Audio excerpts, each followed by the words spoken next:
படகு இல்ல ஏரியை 7,50,00,000 மதிப்பீட்டில் அதிநவீன இயந்திரங்களை கொண்டு தூர்வாரும் பணிகள் தீவிரமாக நடைபெற்று வருகிறது.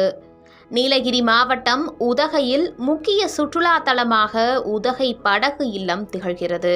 தமிழ்நாடு சுற்றுலா வளர்ச்சிக் கழகம் மூலம் உதகை ஏரியில் படகு இல்லம் செயல்பட்டு வருகிறது.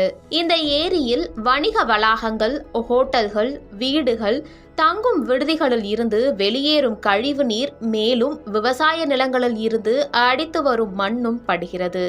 இதனால் ஏரியில் தண்ணீர் அசுத்தமாக மாறியது. இதனை அடுத்து உதகை படகு இல்ல ஏரியை தூர்வாரும் பணிகள் 7,50,00,000 ரூபாய் மதிப்பீட்டில் துவங்கியுள்ளன.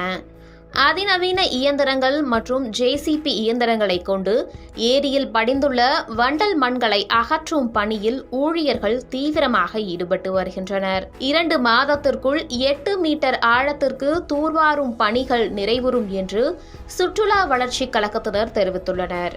மலைகளின் அரசி என்று அழைக்கப்படும் நீலகிரி மாவட்டத்திற்கு வருடம்தோறும் ஏராளமான சுற்றுலா பயணிகள் வந்து செல்வர்.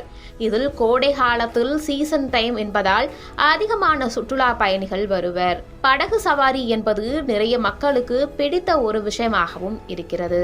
சுற்றுலா பயணிகள் இயற்கையை ரசித்தபடி படகு பயணம் செய்வதை வழக்கமாக கொண்டுள்ளனர். இந்த தூர்வாரும் பணிகளுக்கு பிறகு சுற்றுலா பயணிகள் மிகுந்த ஆர்வத்துடன் இன்னும் அதிகமாக வருவர் என்றும் எதிர்பார்க்கப்படுகிறது.